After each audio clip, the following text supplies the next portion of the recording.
Hey guys, this is Jamie. So today I want to talk about, unfortunately, once again, heated rivalry, which I have many issues with. But I want to talk about a specific instance. There was a live event where there was a heated rivalry screening, and as the opening act, there was a drag show with Plain Jane and Jimbo, and there was a lot of backlash and a bit of discussion online, and I wanted to sort of go over a few points that I feel like are very important in certain discussions, and specifically when it comes to drag. Now, I'll start off with saying that I love drag. But obviously, my sort of um, I love drag, but I mostly watch like Drag Race. I do watch some performances online or some other shows, but mostly I do stick to sort of the RuPaul's Drag Race sort of bubble or different sort of movies and stuff like that. But I haven't seen drag shows live other than a few performances because simply I'm not much of a person who goes out at night, and we don't really have any drug brunches in the area which I'm in. But all in all, I'd say that I do love it as an art form. I love the makeup of it. I love the artistry of it. And as a man in makeup, obviously, I really enjoy sort of any form of makeup. So obviously, drag and the makeup part of it is very fascinating to me. And also, like when I was just coming out, I used a lot of drag techniques because I had to sort of hide my facial hair, and I would use like different color correcting, and it would help me back in the time. And it was very, very helpful at the time. And even though it was difficult to do, it was helpful for because it helped me stay in the closet for longer. But when it comes to drag, I feel like certain people, and specifically the criticism of like Jimbo's drag, just goes into people just being hateful for homophobic sometimes reasons, and specifically when people sort of say or like, oh, drag is a degradation of woman, it kind of feels like it's one step away from a turf or from a transphobic pipeline as well, because it sort of says like, oh, this is a mockery of woman, or like, oh, this is women don't have like big tits or whatever, like it comes because Jimbo like obviously has very huge breastplates. And it sort of goes into sort of the idea that a woman, or an art form of a woman, or the idea of a woman needs to be in a very specific way, and then it goes back into how should a woman be, what is a woman, and sort of policing it sort of goes into very sort of bad talking points of like, oh, I'm not like other girls, or like, oh, we shouldn't have women like this or women like that. And I do understand that right now we're in a very bizarre sort of situation in the world where a lot of people are against sort of any form of feminism or any form of women rights, even. And right now, with the rise of manosphere and the rise of trad wives, we sort of really have even more sort of banging down this idea of what should a woman be. So even sort of the idea of like a bigger chest in an art form is sort of seen as an idea to shut it down, that it is the wrong idea of a woman.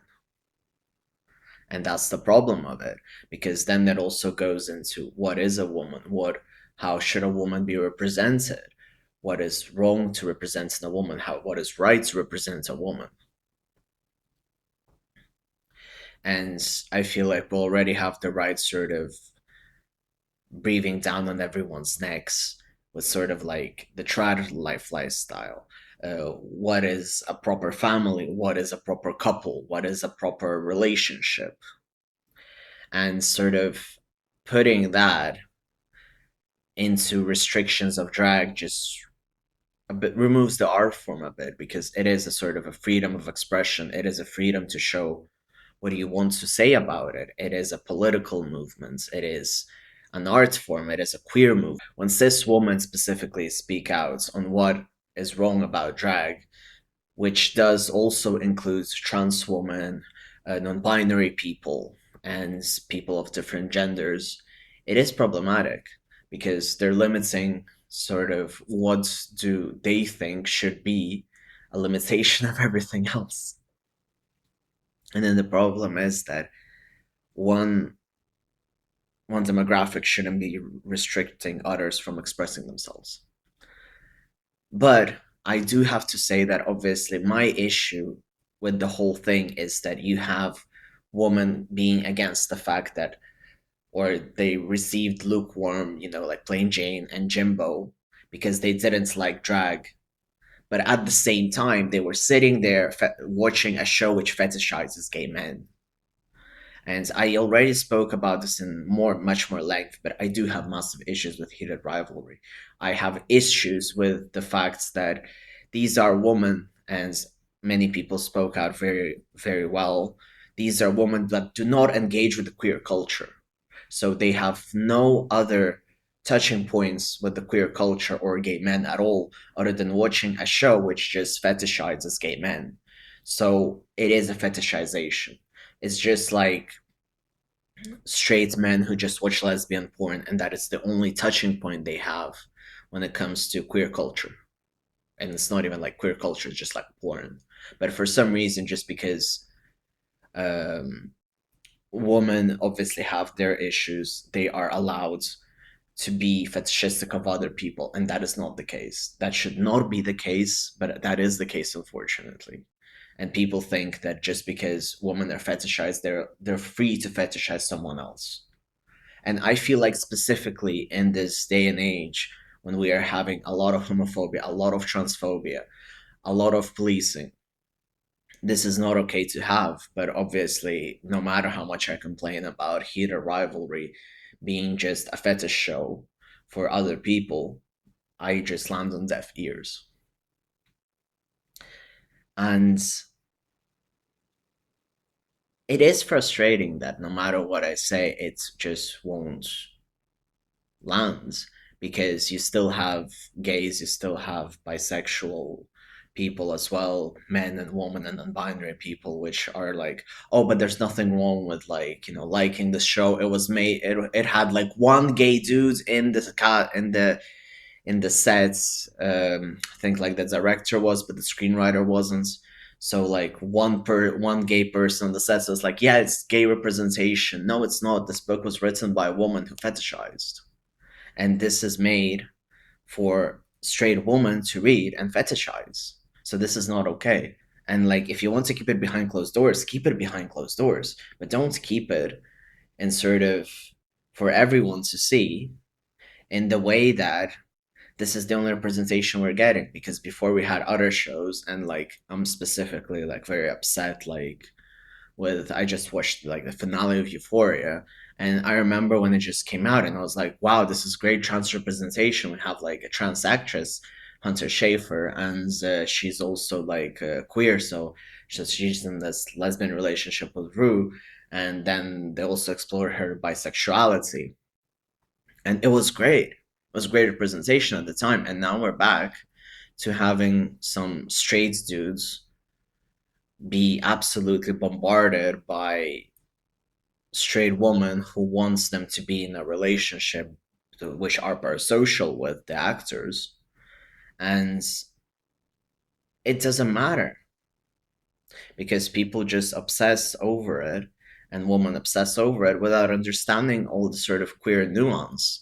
And the problem is, when I say these things, I'm not attacking women. There is a certain nuance that if you are suffering from some lack of representation in some subject or in another area, it doesn't let you be an asshole to another person. And that is what I'm trying to say. So when I speak out about this, it's because not because I'm an asshole to women, but it's literally because I just don't want to be fetishized. And I don't want sort of my community to be fetishized either. And that's pretty much what it boils down to. And I feel like they shouldn't be over speaking gay culture either, because I get people in the comments, I get women in the comments say stuff like, oh, but I know, but there are gay relationships like this, or like gay men like this. And it's like, well, where are those gay men in the room when you argue with me? Because you're a straight woman and you're over speaking your idea of gay men, and sort of what do you think a gay man actually is. But the problem between drag and this representation is that, as far as I'm aware, no one is getting off from drag, from a performance. No one is doing it in bad faith. While when it comes to stuff like heated rivalry, you end up having homophobes or people who don't care about gay rights. And that's the issue. There are far more people who will fight, I guess, for the rights of people, you know. That's when it comes to drag, rather than it comes to some people watching heated rivalry. But maybe I'm just assuming, and maybe I'm sort of going on a tangent, but I do feel like I end up giving too many hot takes on this topic, and sort of I do get really frustrated because I feel like we could be getting better shows. We could be getting shows that we got before, which were great, but instead we're just getting some fetish fuel, and that's my problem. So yeah, um, sorry for this whole rant, and I'm also a bit tired, so I'm sorry if it was a bit all over the place. But yeah, thank you very much for watching. Feel free to spread this video. Feel free to send it to someone who likes heated rivalry. Feel free to tell me I'm wrong. Feel free to tell me I'm right. Feel free to leave a like. Feel free to subscribe if you enjoyed this video. Thank you very much.